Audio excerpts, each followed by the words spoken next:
What do you want to do tonight? The same thing we do every night, Pinky. Try to take over the world.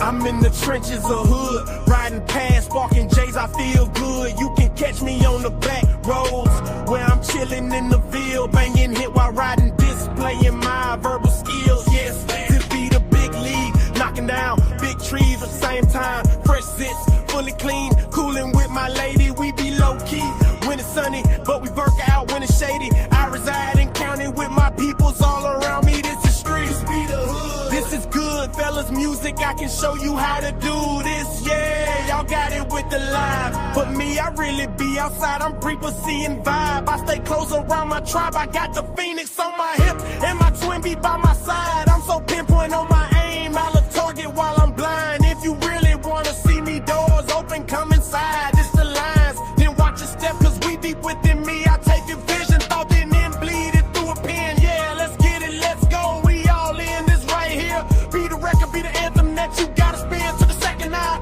Had to take a pause for the cuz me, I let my nuts hang. Y'all dudes need to grow some balls. Yes, I'm back, you owe on me. Feeding, know I'm standing tall. If you ever wanna know, this is how we ball, roll call. Shots of my peoples in the city and county dudes. That's be hunters on your head, we a bounty. I'm the cucker, pick her up or in the woods. Camping out is where you find me.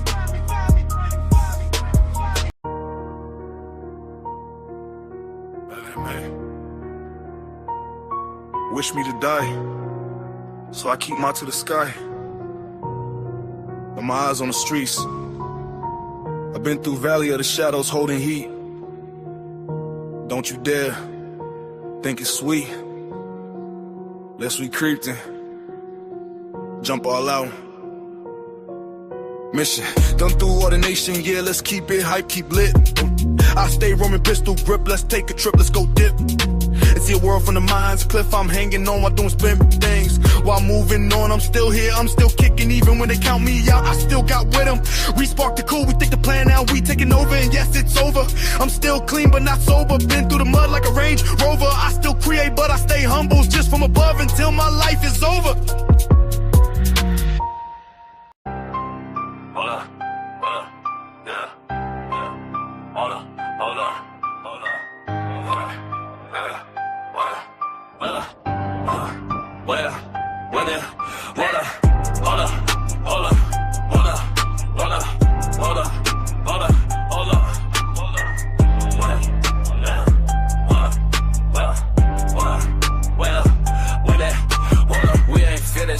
We still on 10 and handle business. We be real as shot collars in the building. Yes, we stay lit. We go in and go, go, go, go, go, go.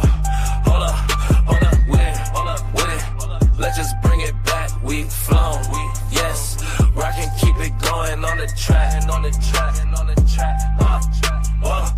Yeah, yeah. Hold up. Minute. Wish me to die. Yeah. So I keep my to the sky. But my eyes on the streets. I've been through valley of the shadows, holding heat. Don't you dare think it's sweet. Yes, we creeped and jump all out. Mission done through all the nation. Yeah, let's keep it hype, keep lit. I stay roaming, they through pistol grip. Let's take a trip. Let's go dip and see a world from the mind's cliff. I'm hanging on while doing some big things while moving on. I'm still here, I'm still kicking even when they count me out. I still got with them, we spark too cool. We think the plan, now we taking over. And yes, it's over, I'm still clean but not sober. Been through the mud like a Range Rover. I still create but I stay humble, cause it's from above until my life is over. Profit is over. Hey.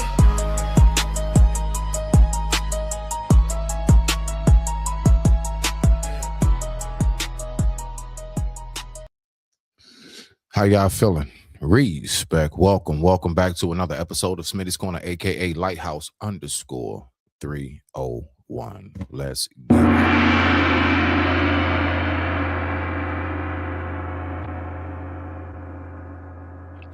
Most of you guys are going to go ahead and catch the replay. I think you're going to be very satisfied with the replay. Now, what we're going to do is we're going to do the real history. We're going to actually go through, because today is about 420, right? So instead of just coming up here and having a J and just talking about random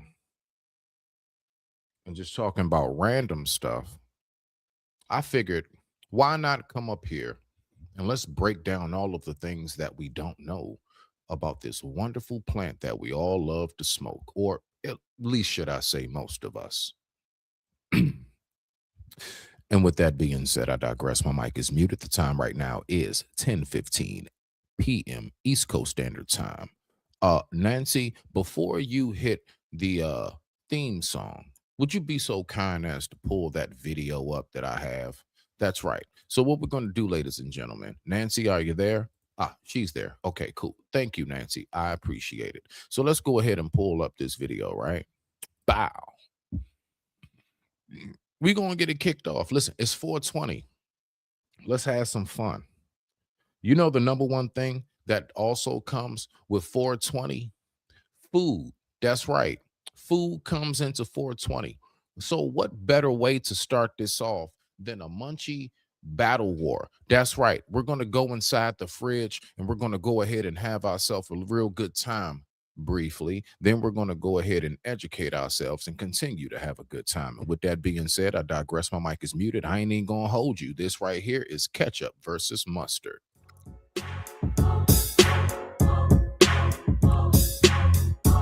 Welcome to the Rap Off Battle League, and I'm your host, the kid who always gets it cracking, whether cooling in the fridge or up in the mix in your kitchen cabinet. Your player partner, Baking Soda. We got a crazy flavor clash today between two of the sauciest condiments in history. On my left-hand side, I'm in the refrigerator! Ooh, and on my right-hand side, player partner, who is you? It's your boy, Mustard. You must heard what it is. French's gang. Free my man Butter doing life in the box. Let's go. Yo, in hindsight, Mustard. Hold on. Why was the butter in the box? I'm sorry. Hindsight, Mustard has an ugly color. I'll take Mustard's musty mother and uppercut her through the upper cupboard. I'll run your cousin and your brother through the onion cutter. You belong in the dessert section next to the fluffy custard because you're sweet as honey mustard. Look at Dijon and horseradish looking like Dumb and Dumber. You guys probably f*** each other.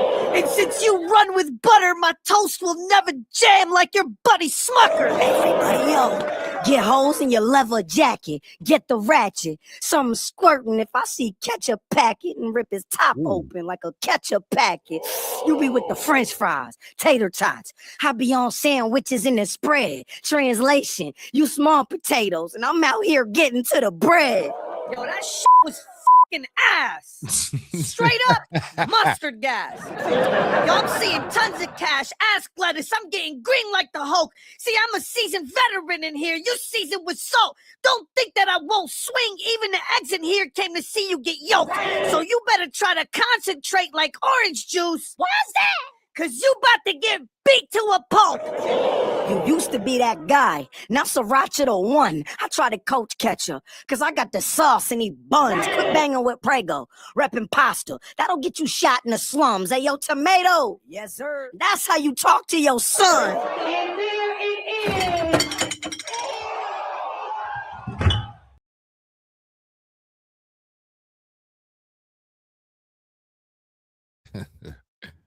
Oh man. All right, y'all.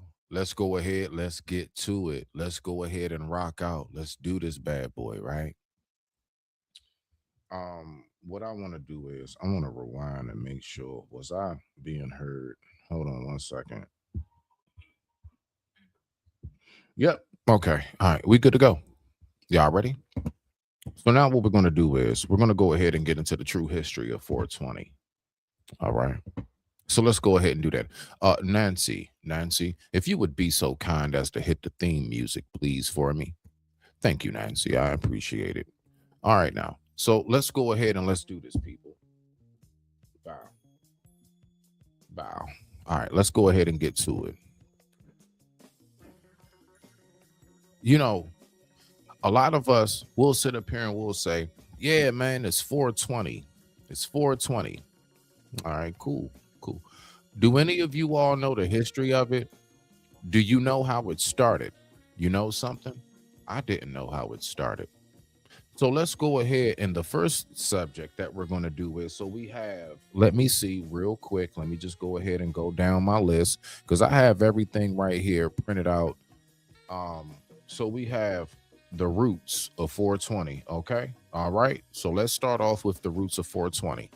Nancy, if you would be so kind and pull the screen up. Thank you very much. I appreciate you. Now let's go ahead and let's start off with the founding fathers of 420. How did all of this begin? I digress. My mic is muted. The time right now is 10:20 p.m. East Coast Standard Time. Let's rock out. A lot of things to different people, but broadly speaking, 420 is the unofficial holiday for cannabis. It's also the biggest sales event of the year. The most widely accepted origin story of 420 has its start in 1971 at San Rafael High School in Marin County, California. We've been friends for over 50 years, and we used to sit on a wall at San Rafael High School in the middle of the campus, and we'd watch people going by and do impressions. Why does he sound like the best friend from Half Baked with Dave Chappelle? I swear his face, everything, he sounds like him in real life. Of them and make jokes and try to make each other's laugh. And that's how we became the Waldos, from sitting on the wall. One day, a friend of a friend brought them a hand-drawn map and said, hey, my brother is a Coast Guard, and he planted some weed plants. And he said that these guys were growing marijuana. For some reason, they thought that their commanding officer was going to bust them, and they didn't want to get busted. So they decided to abandon this growing project. They said, we could pick it. They said that the Coast Guardsman grew a map of where it was, and he had the map. He showed me the map. And we decided, hey, let's go pick it. We all looked at it, and he told us what the story was, and all of us were going to get together, meet at 420, and search for these hidden plants. They set the time at 4:20 p.m. They would meet at this statue and on campus, light a joint, jump in the car, and go, on an adventure trying to look for these plants. So it went on for several weeks, and they never found him. But they did coin the term 420. We could say 420 is our secret code in front of our parents, cops. He didn't smoke so much. He permanently cannot open his eyes. Them Jones is forever shut.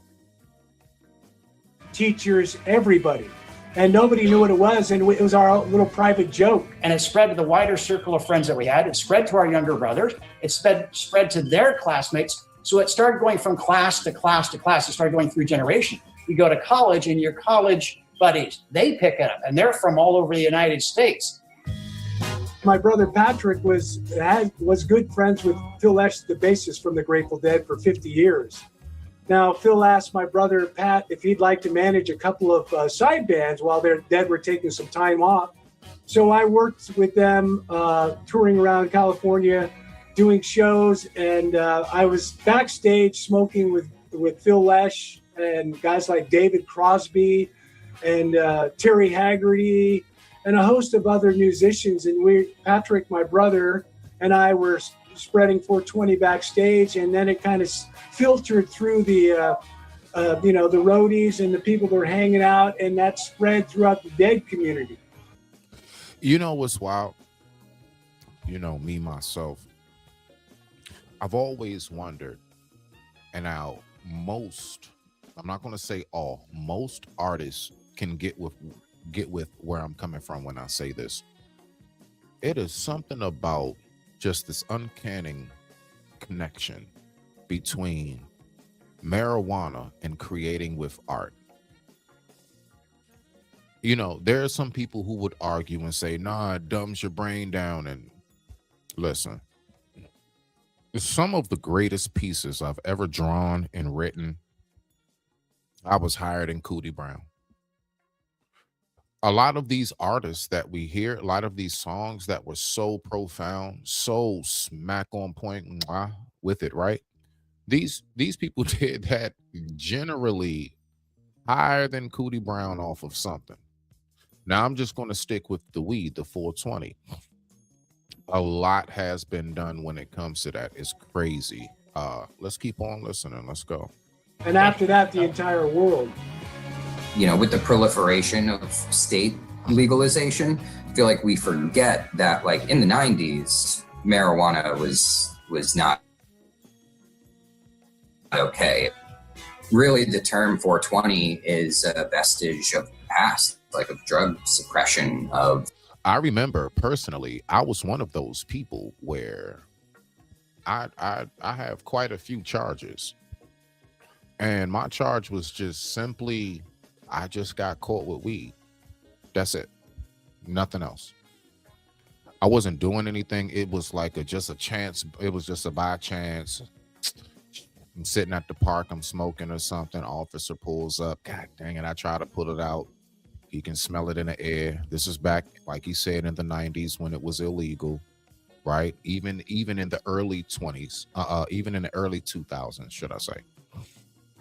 Because I remember specifically, at least in my state, when it finally became legal was right when I went to prison. It was like 2012 or so.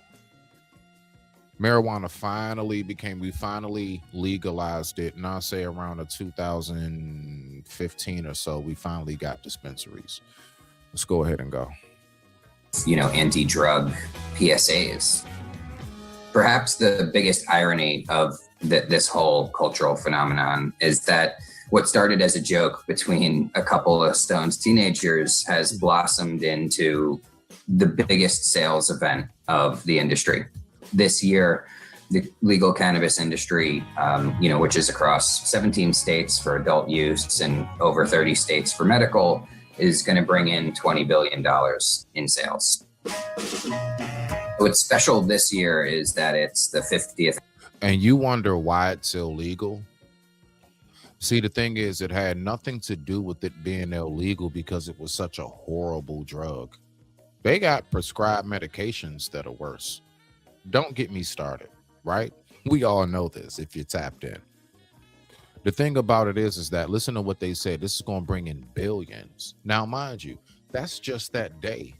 That don't have nothing to do with the rest of the daggone year. Throughout the whole rest of the year, there's endless money that is coming in. Crazy, right? So the reason why, for the longest time, for those who may not be hip, it was illegal before is because the government was trying to figure out a way to taxate it. That's it. They just couldn't get their hands on it. You're not about to make all of this money and we can't get a piece of it. Had nothing to do with anything else. Because if that was the case, alcohol would still be illegal. Now, they did have the prohibition era, right? But that died out. Alcohol became legal. Alcohol was legal long. You got all these people passing away from drunk driving and everything else. But for some reason, marijuana is still illegal. Usually when you get high, you don't even want to drive. Usually when you get high, you don't want to get up off the couch. So doing violent stuff generally does not correlate with people who usually like to smoke pot. Let's keep on rocking out. And yes, that's what it used to be called before it was good gas. It was called pot, reefers, right? Reefers. Anniversary of the Waldos coining the term 420. And there's only 3 states that have not amended their marijuana laws. So when you think about it on that level, the tipping point is here. The latest Gallup poll put it at 68% of Americans want marijuana to be legal, or at least feel that it should be legal. In the 70s, that same stat was like, around 15%. It's been 50 years of the creation of 420, but it's been over 50 years of our friendship. And that's the most important thing that we have going here, is that we're still all alive and pretty much healthy, and we're still friends. We want to celebrate our friendship and the spirit of 420 of friendship, humor, and kindness. Okay. So that's the start. That's the beginning of 420. Now, ladies and gentlemen, let's go ahead, right? And I like that right there. Because see, the thing is, we need to learn, where does all of this start? So apparently started from like 5 hippie white boys. Let me see. Let me count. Yep. 1, 2, 3, 4. Yep. 5 hippie white boys in California somewhere. So let's go ahead and let's move it forward. Now, what is our next topic, right? Now, the next topic is smoking marijuana as opposed to eating it on this lovely 420 day. Which do you prefer? Why don't you tell me, which do you prefer? Do you prefer to smoke it, or do you prefer to, you know what I'm saying, eat it? Some people prefer to eat it because they don't want to smell like smoke. Some people prefer to smoke it because of the high.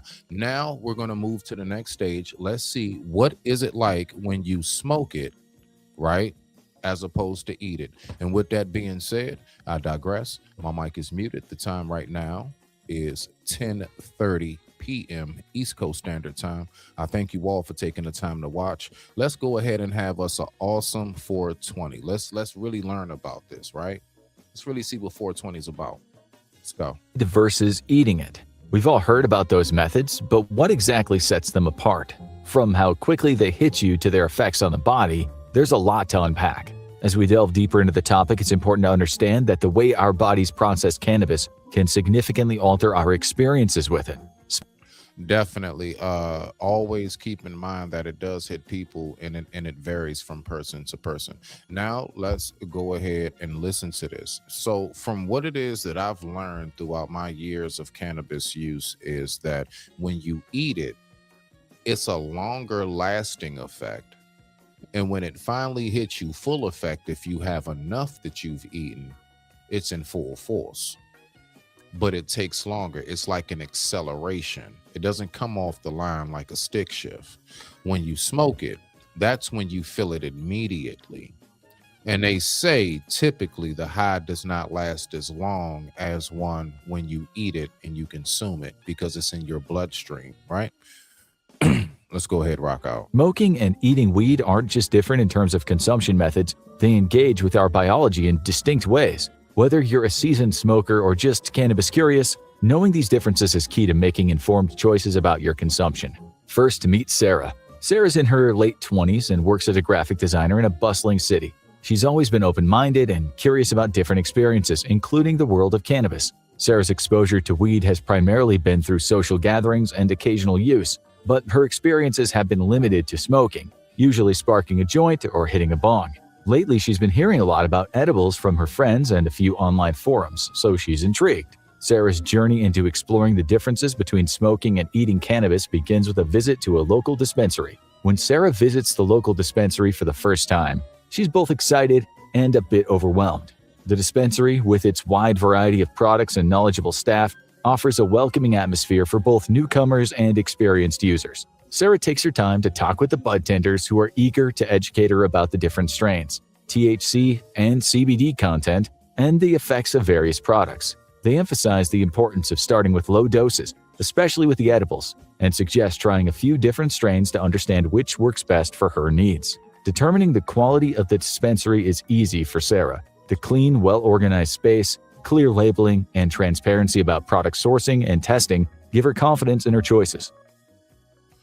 Now that's interesting. She appreciates the dispensary's commitment to customer education and safety, which is evident in their detailed product descriptions and willingness to answer all of her questions. This visit not only provides Sarah with the products she's curious about, but also arms her with the knowledge and understanding necessary for a responsible and enjoyable cannabis experience. Sarah is still a bit apprehensive, but she's excited to learn more. Throughout our video, we'll check in on Sarah at key moments of her exploration. She'll be our guide through the real-world application of the facts we discuss. So let's tag along with Sarah as she embarks on this enlightening journey into the diverse world of cannabis consumption. Let's dive right into the speed and duration of the effects you experience. When you light up a joint and inhale, the sensation of calmness or bliss washes over you almost instantaneously, typically hitting within a few short minutes. The rapid onset of effects while smoking cannabis is a result of the efficient route THC takes from the lungs to the bloodstream.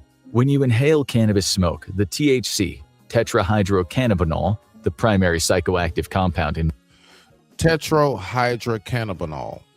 Let's remember that. Tetrahydrocannabinol. That's what THC means. All these time we've been saying it. Do you know it was tetrahydrocannabinol? marijuana is immediately absorbed by the alveoli in the lungs. The alveoli, tiny air sacs in the lungs, have a vast network of blood vessels or capillaries, which are extremely efficient at absorbing oxygen, and in this case, THC, into the blood. Once the THC enters these capillaries, it quickly travels through the bloodstream and reaches the brain within seconds to minutes. The swift journey from the lungs to the brain is what leads to the almost immediate onset of effects when smoking cannabis. The blood-brain barrier, a protective layer around the brain's blood vessels, is easily penetrated by THC due to its lipid-soluble nature. Upon crossing the barrier, THC interacts with the endocannabinoid system in the brain, particularly binding to cannabinoid receptors, which results in the psychoactive effects commonly associated with cannabis use, such as euphoria, relaxation, altered sensory perception, and in some cases, increased appetite. On the flip side, when you opt for edibles, patience is key.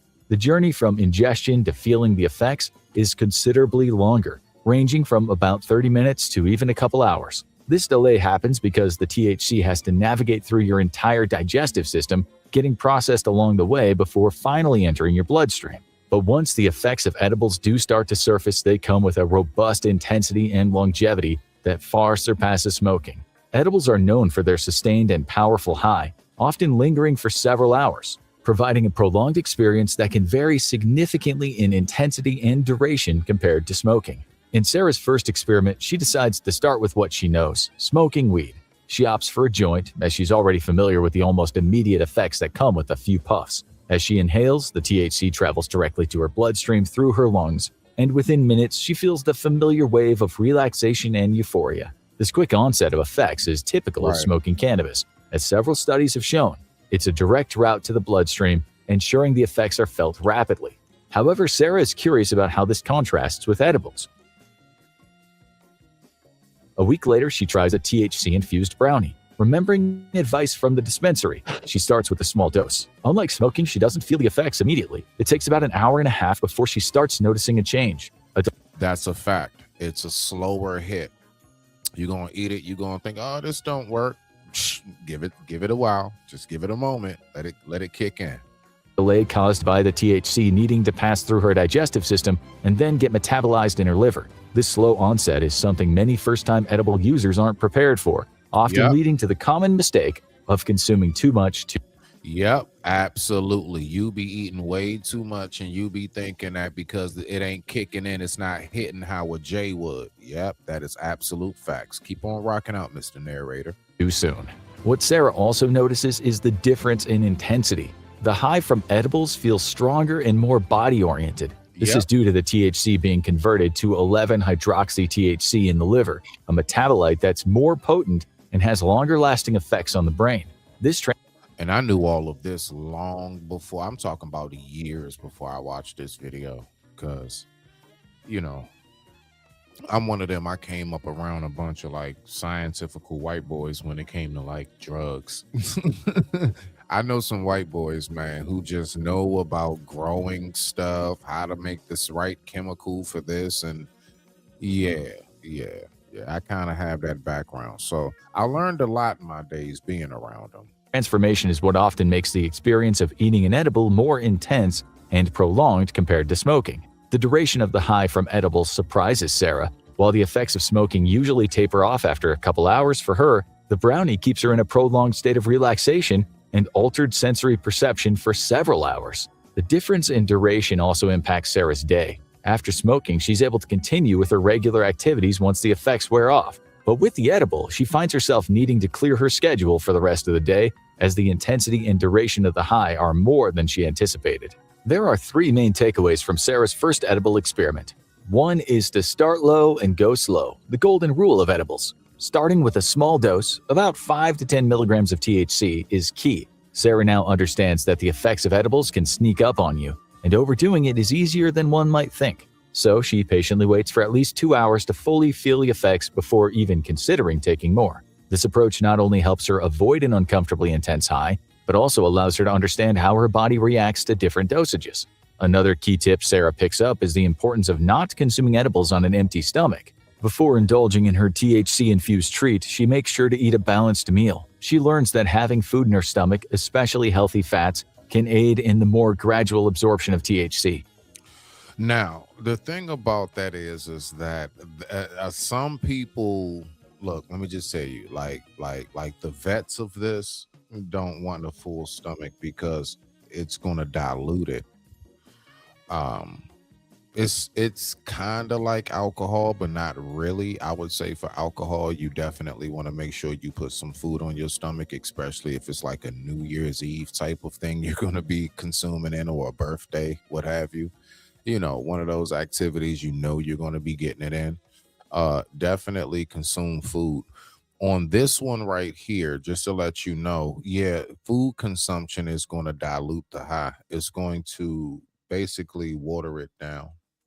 So let's keep going. Leading to a smoother experience with fewer spikes in intensity. This approach helps mitigate the potential of an overly intense high and aids in stabilizing the effects over a longer period. Sarah finds that eating a meal before she takes her edible not only enhances her overall experience, but also helps her in maintaining her comfort and well-being throughout the high. All right. Now, I like that one right there. That was I actually learned a little something too myself. Let's keep on rocking out. Now, just like I said, we're gonna go down the list, right? So we already started off with the 420 roots. Now then we got to smoking weed versus eating it, right?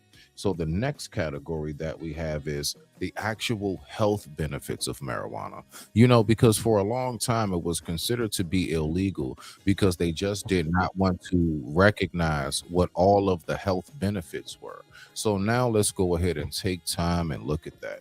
And with that being said, I digress. My mic is muted. The time right now is 10:41 p.m. East Coast Standard Time. I thank you so much for tuning in. If you're not watching now, go ahead and make sure you check the replay. And don't forget that the merch is coming soon. So let's go ahead and check out this video. Nancy, if you would be oh so kind and share the screen. Thank you, Nancy. Let's go ahead and rock out. Department of Health be granted such a patent if, again, there's no medical benefits? Very good question.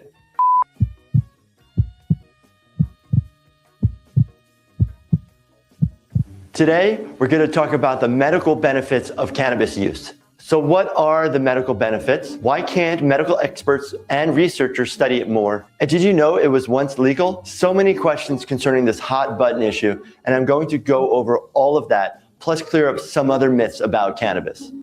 Actually, no. I didn't know that it was once legal before it being legalized now. Hey everyone, I'm Dr. Wagner. I'm a board-certified emergency medicine physician, and on my show, I answer your urgent medical questions and clear up myths about certain ailments. For years, people have allegedly been using cannabis to help treat their medical ailments, and yet for years, the government has classified it as a Schedule I drug, meaning it has no medical benefits. Yep. Despite that, researchers have shown documented benefits by using cannabis for various ailments, as well as there are a load of anecdotal evidence with patients having positive results and finding relief with using medical cannabis. So why is there still so much red tape? And you know something that's crazy about that Schedule I? Let me help y'all out on something, right? The Schedule I, meaning no health benefits.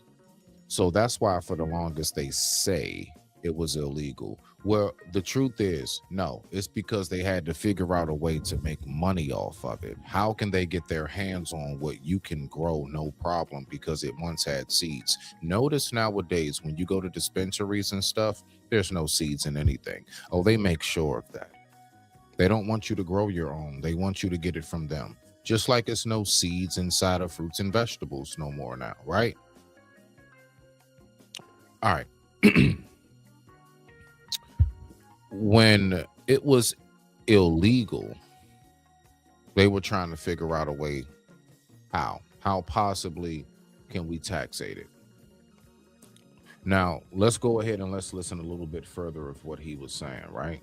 because what I want to do is I want to go back just a little bit because I want to hear what he said. Let's listen to that again. Despite that, researchers have shown documented benefits by using cannabis for various ailments, as well as there are a load of anecdotal evidence with patients having positive results and finding relief with using medical cannabis. So why is there still so much red tape? In recent years, researchers have discovered that similar to the pulmonary and/or nervous system, our bodies have an endocannabinoid system. The endocannabinoid system is a biological system composed of endocannabinoids, which are endogenous lipid-based retrograde neurotransmitters that bind to cannabinoid receptors and cannabinoid receptor proteins in the nervous system, including the brain as well as the peripheral nervous system. In other words, although it remains under preliminary research, the endocannabinoid system is a body system that may be involved in regulating physiological and cognitive processes, including fertility, pregnancy, during pre- and postnatal development, appetite, pain sensation,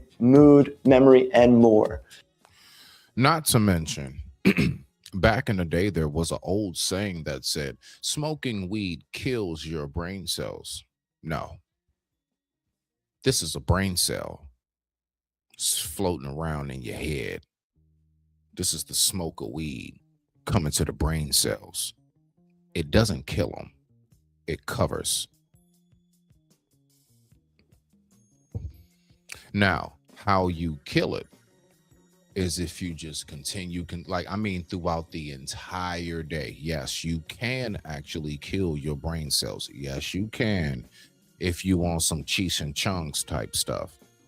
But if you want that just like real quick, all right, now let me go do what I gotta do. You put it out, you go do your thing. If y'all notice, even with me, I take my puffs, but I always keep putting it out. I'll take about 2-3 puffs, put it down. What it does is it covers, and then it releases. So it doesn't actually kill brain cells. Let's go. You hear them most often referred to as the CB1 and the CB2 receptor. Interestingly, the cannabis plant contains more than 100 different cannabinoids or chemical compounds that on a molecular level bind to our CB1 and CB2 receptors. For instance, if you look at anandamide, a molecule that our own body creates naturally, and compare it to THC, they are nearly identical on a molecular level. So why would a plant that our government labels as having no alleged medical benefits contain cannabinoids that mimics what our own body creates? And why would these cannabinoids bind so perfectly to our healthy regulatory system in our brain and body? Although we don't have all the answers, some researchers out there believe it's for our own medical benefit. The history of medical benefits. Let's take a trip down memory lane long before it was labeled as a Schedule I substance, meaning, again, has no medical benefits. Now, with the no medical benefits, what's crazy is this. They've said for the longest, marijuana is a Schedule I, has no medical benefits. Cocaine, not crack, cocaine was not scheduled as a schedule. I mean, it was not deemed as a Schedule I drug. Reason being, you know why? Because they actually use cocaine in products. Coca-Cola. You see? Believe it or not, majority of the ingredients in Viagra, man, that ain't nothing but a cocaine pill. Don't get it twisted. It's coke. Got some other stuff in it. Yeah. You know, they morphed it. But it's cocaine. Because anybody who knows about that life knows that's a horny drug. That's why people in Hollywood love it. It doesn't just keep you up. It keeps you up and stuck. Let's go. We travel all the way back in time to 1937. Cannabis was legal and used quite regularly as medicine by physicians to treat. Oh, sorry. And I meant to say this real quick. And also, too, another reason wearing cocaine. It's a lot easier to buy a 50 bag, a half an ounce of weed, and then go ahead, take them seeds out, and then go ahead and plant and get your own. You see? So it's so many different variables that come into play as to why they don't want you to grow your own. Again, just as much as you don't see seeds in a lot of fruits nowadays, they just don't want you to grow your own, and they try to make you think it's because, no, it's more convenient and it tastes sweeter. No, they don't want you to grow your own. They want you to keep coming back to them. They want to take what's a natural resource and they want to have their hands dipped into the cookie jar. Many different ailments. In fact, before 1937, you could head to your local Rite Aid or CVS equivalent and purchase it as you would many other over-the-counter prescriptions today. But then it all changed. Historians trace back the growing thoughts against cannabis to 1937. At that time, there was a rival battle between the competing lumber industries of the time and the hemp or industrial fiber version of cannabis that can be used similarly to lumber for papers, ropes, etc., but to take far less time to grow. Many of the lumber-owned companies also owned some of the major newspapers of the time. As their disdain for the competing hemp industries grew, many of these lumber-owned newspaper companies started printing salacious articles against all forms of the cannabis plant. Then, in 1937, the hammer came down and the Marijuana Act of 1937 occurred, which put a high tax on the sale of cannabis.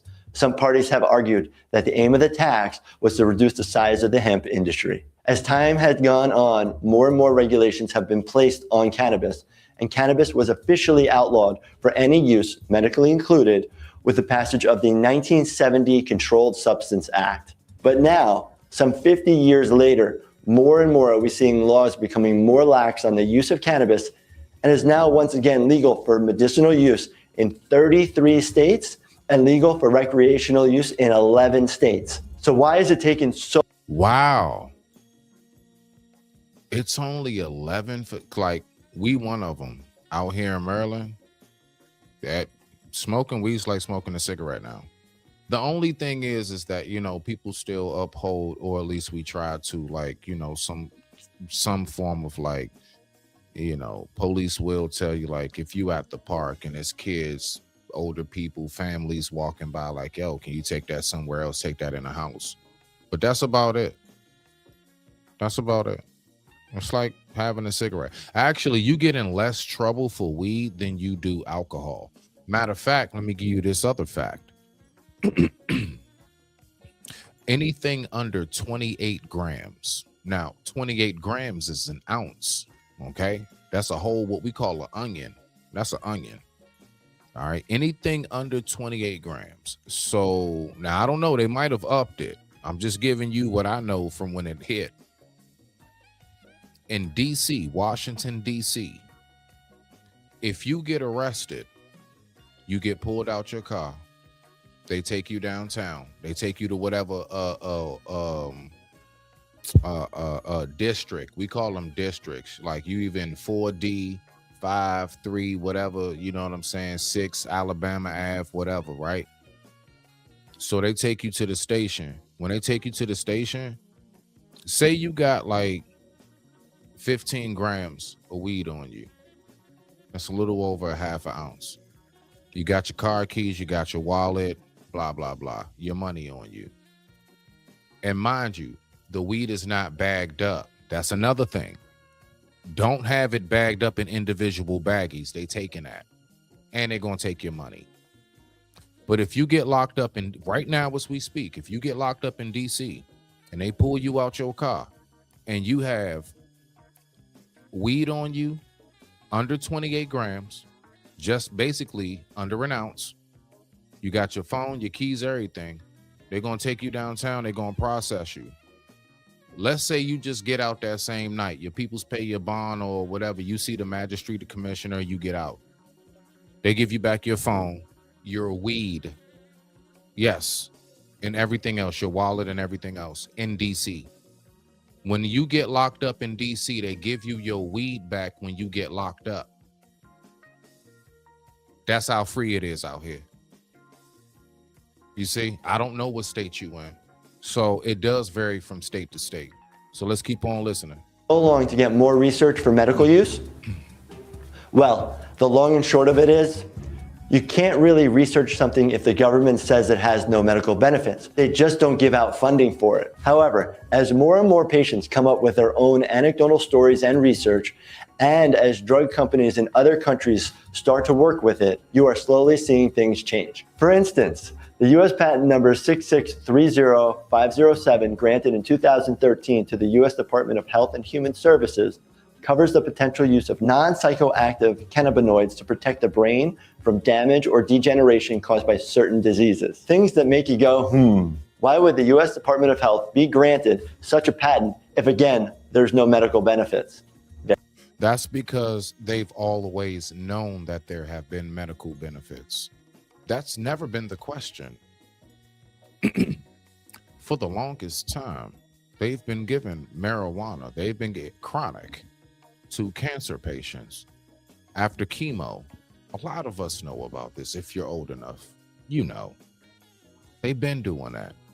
What it is that the government was trying to figure out, it's too easy for them to grow and do their own thing with this. How can we get our hands on this like Uncle Burns? Like Mr. Burns from the Simpsons, from the Simpsons. How can we get our hands on this? That's all it's been. All these years, people getting locked up, what? Just because you had a joint on? You know how many times I'm serious. I mean, I'm not embarrassed to say that. Like, it is what it is. You know how many times I got locked up and I'm in there for like 2-3 weeks, 30 days, whatever, get out. You know what I'm saying? And they usually throw this shit out. And that was the part that used to blow me. It's like, dog, y'all just took my freedom away. I possibly lost my job, whatever it may be, was away from my family, everything else. Just point blank lost my freedom just for y'all to throw it out. I don't even go into the courtroom. They keep me goddamn down there in the bullpen. It's called the bullpen where they keep all of us at. Keep you downstairs in the bullpen. Here come the sheriff cracking the door open. Smitty, right here. Here, man, sign right here. What? What's going on? Judge threw it out. What? Yeah, they threw it out. Now, of course, I'm happy to go home. Yes, I'm happy to go home. But I'm saying to myself, y'all kept me in here all this time for some shit that you wasn't even gonna prosecute me for. It was some bullshit. It was a money grab. It was a money grab. And even to right now, to this day, it's still a money grab. That's all it is. Let's keep on rocking out. That's why the shit was illegal. Very good question. Now, in the fiscal year of 2017, the NIH supported 330 research projects totaling almost $140 million on cannabinoid. If you're a man who makes at least $150K a year and you feel Nope. I've been a chef. The most I ever made was, I don't know, maybe about 78. That's the max. Now I think about 78, 79 was my max. Is marijuana safe from a medical standpoint? The correct answer is still a bit up in the air, meaning since it isn't regulated, the dosage, the concentration, and plant varieties all play a key role in its safety. Scientists say more long-term research is needed, just like any other drug that's on the market. Scientists are concerned about the effects it might have on young people using it as their brains are still developing. However, that being said, if you look at the different studies out of Israel with Dr. Meshulam's research with it and its treatment of Alzheimer's patients and different epilepsy benefits, or with Dr. Manuel Guzman out of Spain with research regarding cannabis and glioblastoma brain tumors, it certainly seems that cannabis advancements in medicine might be right around the corner. FDA, or the Federal Drug Administration, has not approved the cannabis plant for any medical use, but it has approved several drugs that contain individual cannabinoids. Marinol and Syndros, which contain dronabinol or synthetic THC, and Sesamet, which contains nabilone, a synthetic substance similar to THC, are approved by the FDA to treat nausea and vomiting caused by chemotherapy. After my accident, although I haven't done it this year. So I'm just being, that's a seasonal thing. I haven't done it this year because of where I live. It's a seasonal thing. Out here in the DMV area, it's not always warm. So I have to do it seasonally. But my point is that I was given a marijuana card because of my accident. And the thing is, they had me on strong pain medications. And it made me very nauseated. I'm not used to that. Like, I don't do pills. I'm one of them, like, it has to be really bad for me to like take a Tylenol or something. Like, I'm one of them. I don't like pills. I'm not a pill person, right? Unless it's absolutely necessary. And let's just say, losing a limb, it's definitely necessary to take some pain pills at a certain period of that. And when I tell you, I had to get it in. When I'm talking about like hitting a J, oh man, I had to get it in because I was not able to sleep, and my appetite. That was like, honestly, like, to be real with you, like, even when y'all see me smoke like now and everything, majority, like at 43, the majority of the reason why I smoke is really, of course, because I get some goods. I get that good. So like, I do feel it. Oh, I feel it. But I don't get it for the reasons I used to get weed. You know, in my younger days, I used to get marijuana because I wanted to actually get high. I just wanted to get high and feel creative, take my mind off of some stuff. Nah, I'm more settled now.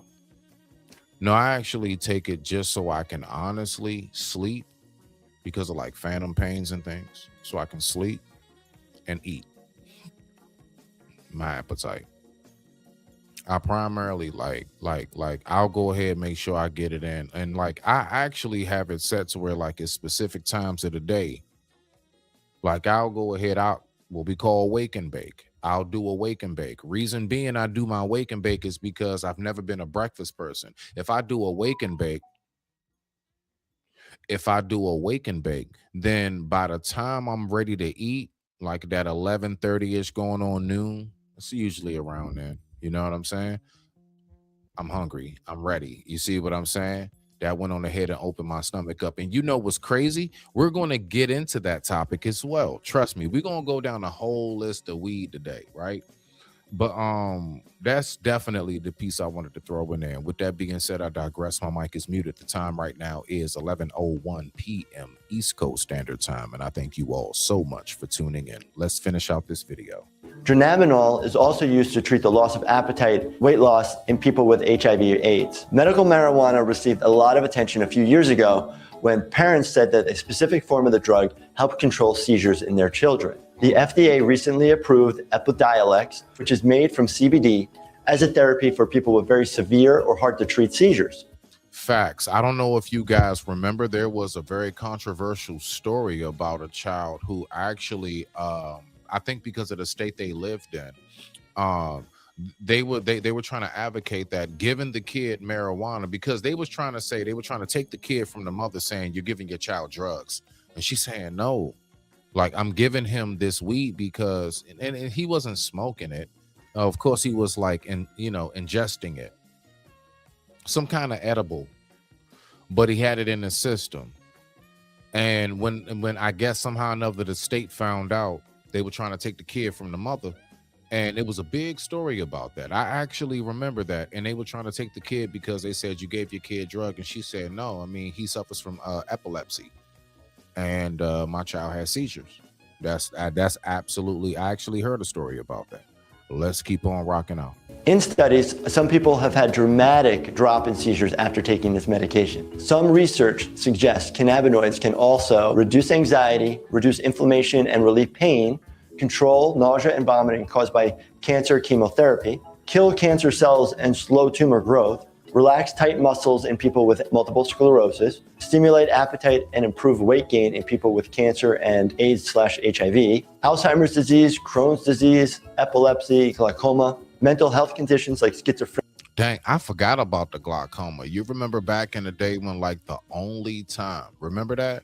Remember back in the day, the only time you could have some weed is if you had glaucoma. That was the only thing we knew that you can have it for. And I think outside of that, I would say cancer patients. Shout out to them. schizophrenia and PTSD or post-traumatic stress disorder. Talk to your doctor openly about it. Together, you can make a shared, well-informed decision. Remember, always be safe with an unknown substance. Do not use cannabis or cannabinoids to postpone seeing a healthcare provider about a medical problem you have. Thank you, Dave. I don't know why. I don't know. Don't leave me alone. Don't judge me. He looks like a Dave. He looks like a Dave. All right, y'all, let's go ahead. What's the next topic we got? So now we're going to move forward, right? Now let's go ahead and let's take the time and let's talk about the difference between, what is this I have written down? Oh, the difference between actual THC and CBD, right? So a lot of you guys know about CBD, and CBD gets you high. Does it? I don't know. I don't do CBD. I do THC, right? I've had CBD, but I don't know. It's just not my thing. So let's go ahead and let's take time and look at the difference. But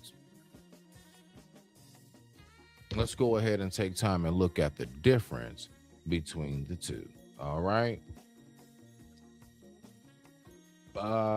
Which one am I going to do? I'm going to go with this one right here. I'm going to go with this one because now I just, because I have a backup video. So I just wanted to make sure, but we're going to go ahead and look at what is the difference. Now, which one do you actually prefer? I don't know. If you out there listening, you can type it in the comment section afterwards on the replay. Shout out to you. Or you can type it in right now and you can go ahead and tell me what you think.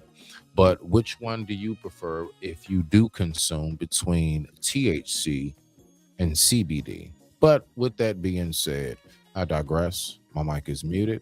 Nancy, I appreciate you. Such a chemically complex and controversial little plant. It has all sorts of social and historical connotations that basically revolve around getting high. But marijuana doesn't have to get you high. There is a compound in weed that has documented benefits for medical patients without the stoned feeling, CBD. While THC is the popular compound in the marijuana plant, cannabidiol, or CBD, is THC's non-hallucinogenic buddy, the yin to the yang. The high people get from weed is caused by a specific and well-known compound in the plant, THC, delta-9 tetrahydrocannabinol. You see that? So all of this, THC. What you need to know what all of this stuff is now. Tetrahydrocannabinol, THC, tetrahydrocannabinol. I don't know what an H is in this. Oh, tetrahydro. Got it. Cannabinol. Get it. THC. Okay. All right. That's where we are. I prefer the THC because of the benefits that it does for my body when it comes to sleep and appetite. Let's keep on going. Its brother CBD doesn't possess any of the mind-altering, mood-changing properties that THC does, and thus it gets a lot less attention. Many recreational users want the high, but people who have cancer maybe don't. Many people want to get the benefits of medical marijuana, but they also want to be able to go about their day and not be locked on their couch. To understand these CBD-specific benefits, we also have to understand how cannabis in general works in the brain. A marijuana plant contains over 60 different chemical compounds called cannabinoids that act on the body's endocannabinoid system.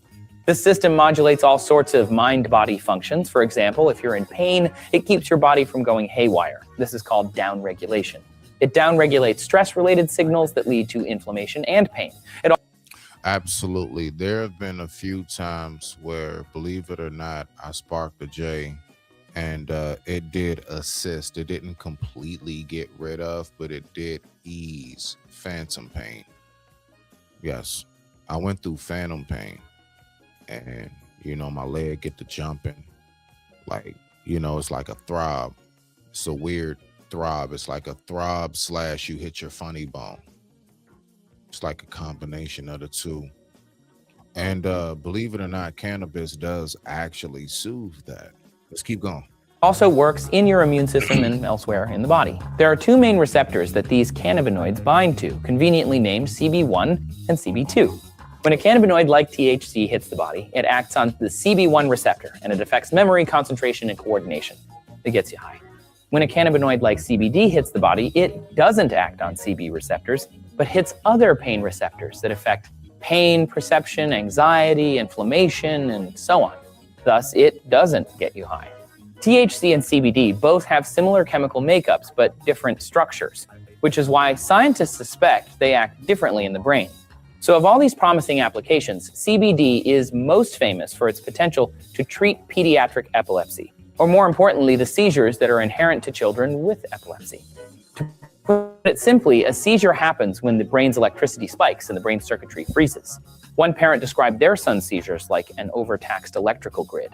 Researchers haven't fully identified the mechanisms underlying CBD's capabilities to reduce these seizures, but scientists think that CBD may improve the function of the endocannabinoid system somehow. Then it can regulate the central nervous system better and protect against convulsive activity.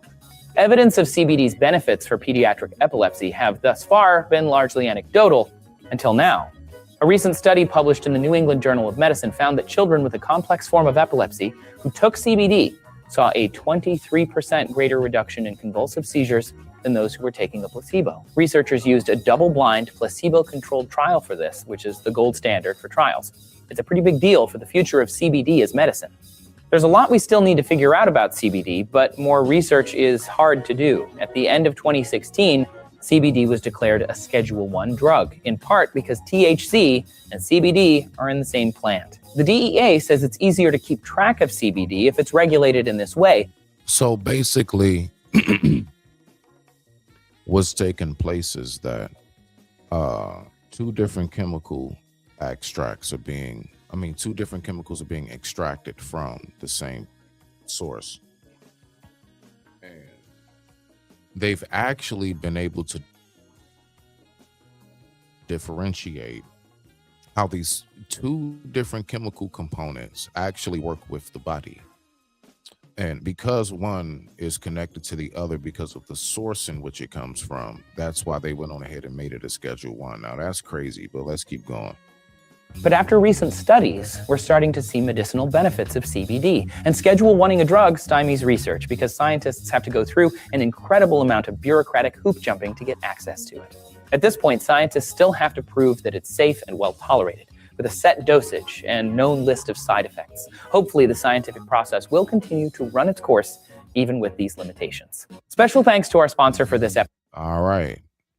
So you see where we are with that one? Like, listen, when we think about the history of marijuana, when we think about how long has it been, right? If we go back to, like, it was once legal. I had no clue of that. I thought it was always illegal. I know about alcohol being legal, illegal, then legal again. But I thought it was just like a one way and then it shift one day with marijuana. But what we're going to do right now is we're going to go ahead. We're going to keep this party rocking and rolling. So the very next thing that we have is this. You know what? Let's do this. Because I want to hear some of what this woman was saying. She actually had a very, very good breakdown on a lot of this. So let's go ahead and listen to, because she actually grows it. Again, we're going to inch our way through this whole thing, right? So she's going to go ahead and break down to us exactly what it is that was just spoken to us about. But what she's going to do is tell us about how she grows it and how all of this goes. Let's go ahead and see what we got. We have a whole field of beautiful hemp plants, and these hemp plants create what is known as cannabinoids. There are over 100 cannabinoids that can be found within the cannabis plant. Cannabinoids can be found in other plants. They're found in cacao, so that's why when we eat dark chocolate, we feel great. But cannabis is definitely the plant that can produce the highest levels of cannabinoids.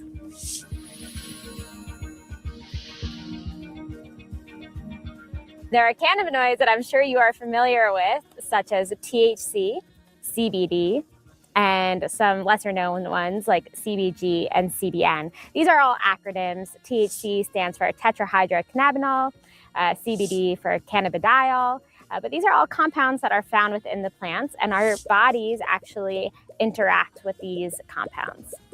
Why are we having these reactions to them? It's all because of this system called the endocannabinoid system. The endocannabinoid system, it's a homeostasis controlling system, basically is our physiology and how we keep ourselves in balance. We have a variety of endocannabinoid receptors, mostly CB1 and CB2, and they're located throughout the body. CB1 receptors are mostly in the central nervous system and parts of the brain. CB2 receptors are mostly in the peripheral part of the body, in the skeletal system, in the GI tract, and the spleen, and the testes, and the ovaries, and they control a number of other processes. We do make our own endocannabinoids that play a role in the things like mood and appetite and emotion and digestion and inflammation and immunity. But we could also tune up some of that homeostasis if we're lacking it by use of phytocannabinoids, phyto meaning plant. So we have plant-based cannabinoids, which we all know as marijuana.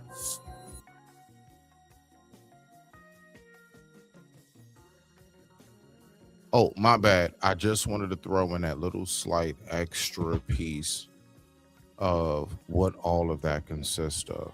Now, the next topic that we have that we're going to go ahead and just shift right on into is, why was it illegal? Did you ever think about that?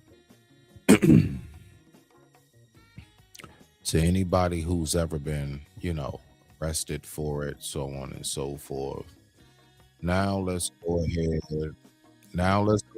and let's go down the history as to why it was actually illegal. What were your thoughts on as to why it was illegal? Now, I spoke about a lot of it before, right? But I want to go ahead and go down the line of this. And let's listen to what the professionals say.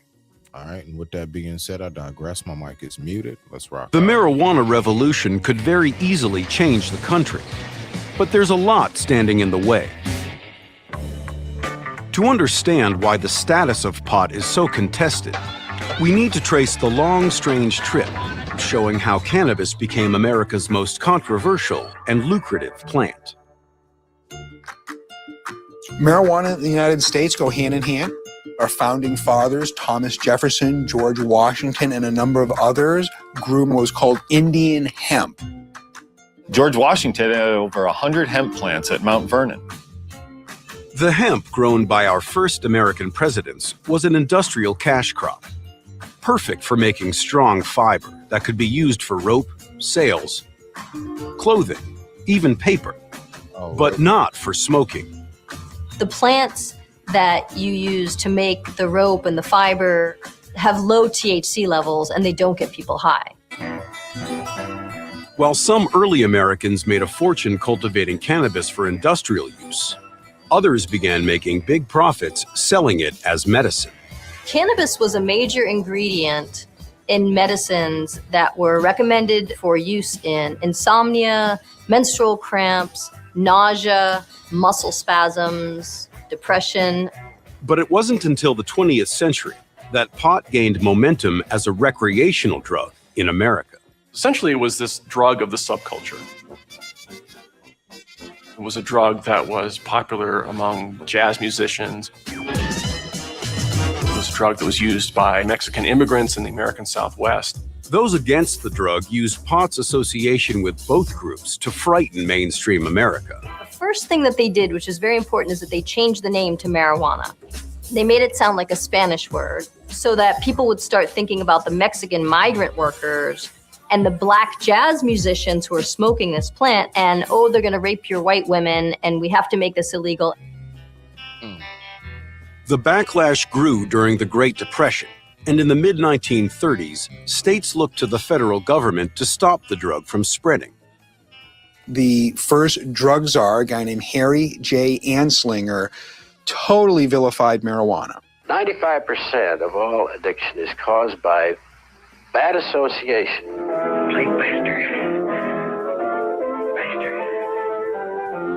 Concern about its use even led the government to fund the 1936 anti-marijuana film, Reefer Madness. Hey, stop playing with me. I'm going to look this up. There was a 19 called Reefer Madness. I gotta look this up. It was designed to terrify you into never imagining trying marijuana, because if you did, one time could turn you into a drug addicted. Hold on, man. Hold on. Run it back. Concern about its use even led the government to fund the 1936 anti-marijuana film, Reefer Madness. It was designed to terrify you into never imagining trying marijuana, because if you did, one time could turn you into a drug addicted zombie. The campaign against the so-called evil weed. But alcohol can't. So hold on. You ain't seen people doing stuff like that off a drink? I don't understand. All right, let's leave it alone. Come on. Culminated in Congress passing the Marijuana Tax Act in 1937, which essentially prohibited the sale and use of cannabis throughout America. The efforts helped keep pot's popularity underground, where marijuana remained popular among artists, musicians, and poets. Marijuana came out of the beat generation in jazz in the 1950s. And then they sort of brought it into the counterculture and the emerging hippie scene. The avant-garde who had been smoking marijuana as part of their lifestyle. They were the leaders of the anti-war movement. As the Vietnam War divided America, smoking marijuana was now seen as a political act. Marijuana should be made legal now! Now! Many in the conservative chain of command believed that to quash the anti-war protesters, you had to go after their drug of choice. Drugs are alarmingly on the increase in use among our young people. This is a national problem. It requires an urgent action on the part of the federal government. In 1970, President Richard Nixon got Congress to pass a new drug law that identified pot as a menace to public health. Nixon administration placed marijuana in Schedule I with heroin and LSD and a whole bunch of other. Yep. How do you put marijuana in the same category as heroin and LSD? Really dangerous, addictive drugs. But notice he did not say cocaine. I want you to notice that. Peep game. If Nixon launched the war on drugs, it was Ronald Reagan who picked up the torch and ran with it a decade later. I remember that movie from the class, from the health class. Okay, wow, you had health class in 6th grade. Wow. Okay, they showed Ups or Us. I think you mean Us. Okay, yeah, they showed us movies of what happened. Really? Okay. I was thinking that he was just trying to shut down Woodstock. Appointing his wife Nancy as spokesperson, her message was clear. Just say no.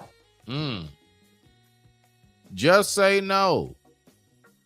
That's right. Just say no to any and everything except that. Now,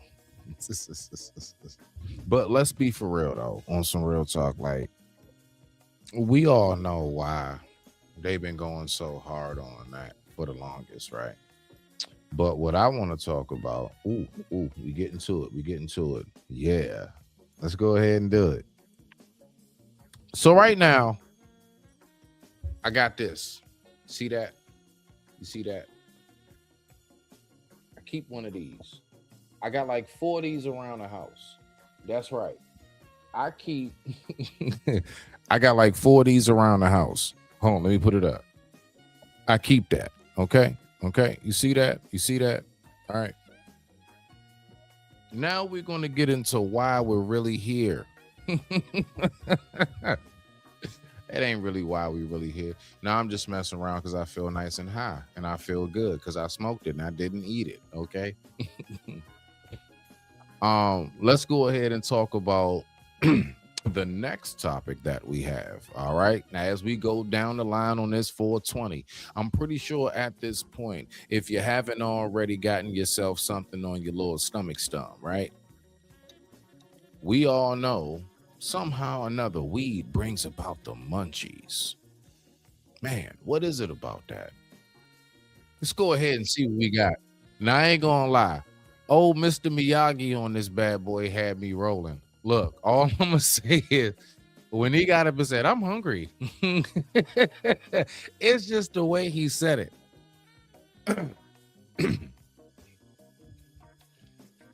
Let's go ahead and get down to this bad boy. The time right now was 11:24 p.m. East Coast Standard Time, and I thank you all for tuning in.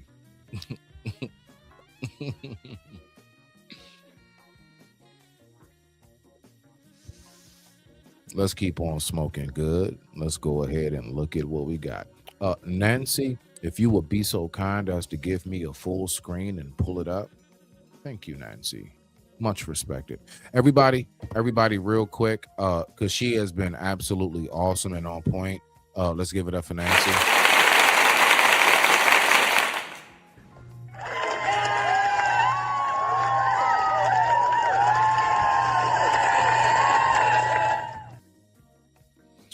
Let me just go ahead with my high self. Don't mind me before I push play on this video. I just want to go ahead and just let her know my sentiment. Okay. All right. Nancy, are you there? Hey, I'm here. I'm all ears. What's on your mind? Nancy, I just wanted to let you know that you've been really kicking ass tonight. And you've been doing an awesome job. And I just want to let you know that I appreciate you, Nancy. Thank you for all that you do. Oh, that means so much. Thank you. I really appreciate you saying that. I'm really glad I can help. So if there's anything else you need or just want to bounce ideas off me, I'm here. Nope. Shut up. All right. Thank you very much. Thank you very much. All right, y'all. Let's go ahead and get back to it. Boom. Let's go ahead and listen to this video. And with that being said, I digress. My mic is muted. The time right now is 11:26 p.m. East Coast Standard Time. And I thank you all so much for tuning in. Let's watch. What is it about smoking weed that gives us the munchies? The munchies are caused by activation of the brain circuits that are involved in eating. Facts. That's Mr. Miyagi. Mr. Miyagi likes the bowl. Watch how my man get up and he want to eat, though. Watch how he get up and want to eat. The munchies are caused by activation of the brain circuits that are involved in eating. I'm hungry. Now, to some extent, the gut's involved in that, but most of the munchies are in the head, if you will. And they're stimulating you to crave food, because that's what the cannabinoid system's involved with. Because you're almost tricking the brain into thinking that the body has been food deprived or fasted for a period in time. And so now it wants to consume calorie-dense food to restore that energy that's been lost. And calorie-dense food comes in the form of sweet, tasty, fatty foods. Ain't that something? So you telling me right now that my body, hold on, wait a minute, sir. So you telling me right now my body does not really want all of this? You telling me my body doesn't want to devour this entire bowl, although I do? You're telling me that the weed was playing tricks on my mind? My mind's playing tricks on me. This is a Warren G song right now. I already had dinner. So, at this point, I kind of want dessert. I don't understand. You're really telling me that the weed was tricking my brain. Let's take that back just a little bit and let's listen one more again for the win before we get up out of chair. Let's do it. The munchies are in the head, if you will. And they're stimulating you to crave food, because that's what the cannabinoid system's involved with. because Jerome was tricking the brain into thinking that the body has been food deprived or fasted for a period of time, and so now it wants to consume calorie-dense food to restore that energy that's been lost. And calorie-dense food comes in the form of sweet, tasty, fatty foods. Cannabis has a dramatic impact on appetite, and it promises to do much more. Many people believe that THC in cannabis helps reduce nausea. I actually gained weight during chemo, which was something that's not heard of. The THC in the edibles and the THC in the flower allowed me to put on some weight. Look at hold on. Look at what the government is doing that they used to lock us up for. Look at what they doing that they used to lock us up for. That's crazy.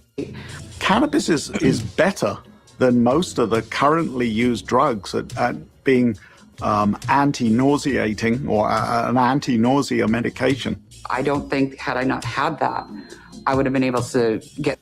I shit you not. I actually had to tell my doctor.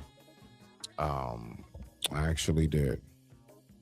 I actually told my doctor, I was like, these other medications are really messing with my stomach. And like, I'm being honest, like, I'm like, yo, I don't like it. It's messing with my stomach too much. I'm being real with you, being honest with you, doc.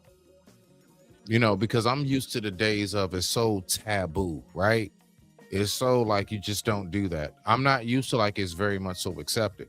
Man, I just leaned back in my chair and I said, hey, doc, I'm gonna be real with you. Look, I need to roll me a J in the morning, and I need one at least before I go to bed at night, bare minimum. Man, that doctor looked at me and said, okay, well, you know what your body needs. I said, yeah. I got this all of a sudden big build of courage. I said, yeah, you know what? I do know what my body needs. Nah, real talk though. It definitely works with the nauseating. It does. It works with nauseating, and it works with getting some sleep, and it also works with anxiety. It is absolutely phenomenal when it comes to that. You don't have to smoke it. You can, you can ingest it as well. It works. It just takes longer, just like we listened to earlier. If you didn't hear it, go back and listen to the replay. Through that one really horrible treatment. I use cannabis for my nausea because I've tried all kinds of prescription medication my doctors have given me over the years. I've tried essential oils. I've tried everything I can think of, and nothing really seems to do what I needed to do without the side effects. Facts. Absolute facts. Absolute facts. Now what we're going to do, hold on.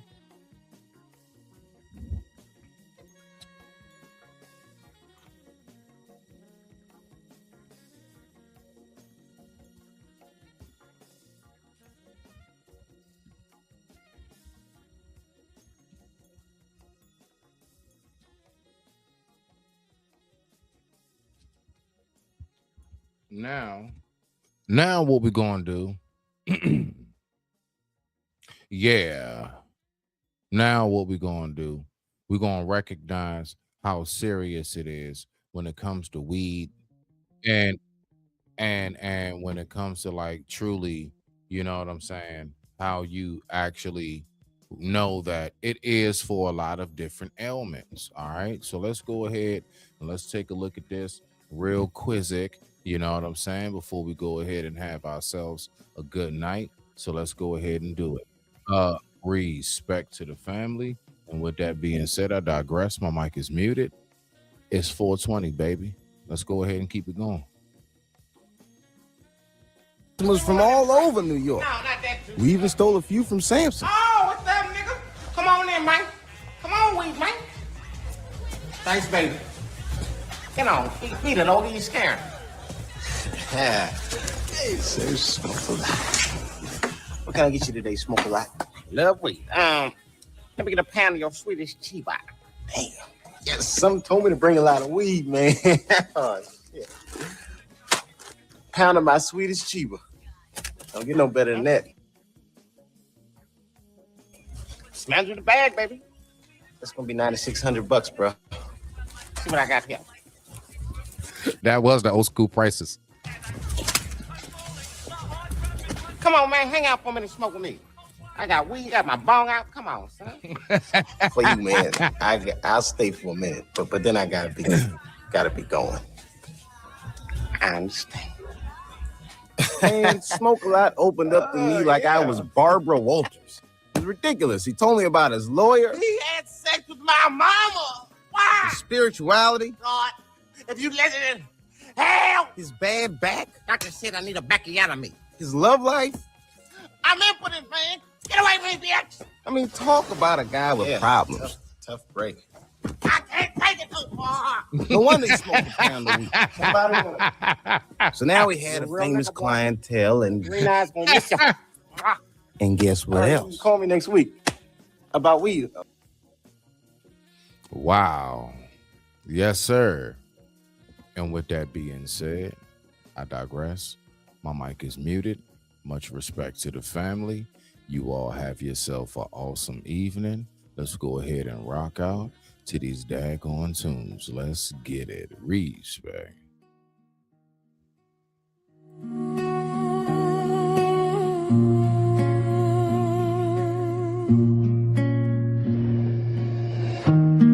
We fly high like dragons in the sky. Go, go, go.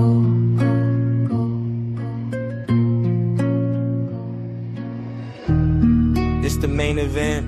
We fly high like satellites. Come fly with me like the wind beneath your wings. This elevation to the max, give me space. I'm in space, this calm, this is cool mix. And it's safe. Let's be real, keep it going, keep it fly. Let's get high off the life. We fly high like dragons in the sky. Go, go, go, go, go.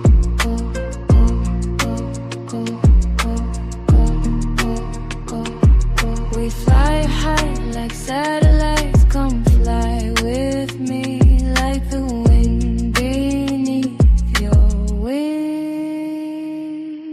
Now let's let the choir sing. Now let's let the choir sing. Oh.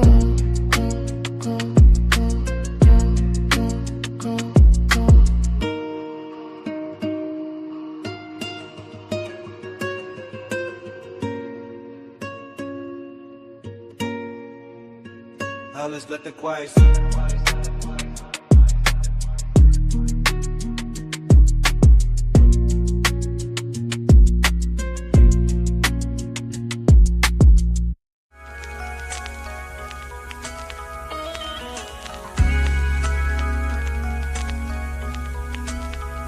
Now if you and your legends shoot this up to 10, the airways belong to Disciple and the war chief Lynn. First digest the heat from my toaster.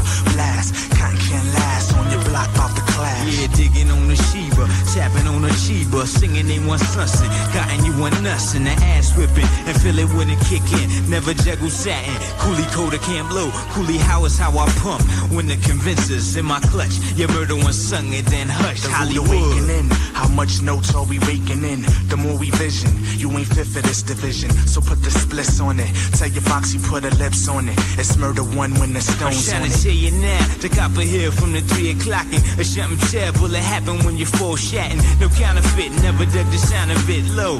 Cold toss the out, razor candy cut what? Love Sugar Streets where the hustle pros and cats meet. My kin looking like Flint about to boogie. Inside Sheba Sugar Walls trying to landscape pleasure. I faced the north in the north face bubble feather. Stone Tribe Jungle Life Diamond Crook Campus. Destined for Sugar City and we copping Willie Stampers. I digress. My mic is muted. My mic is muted.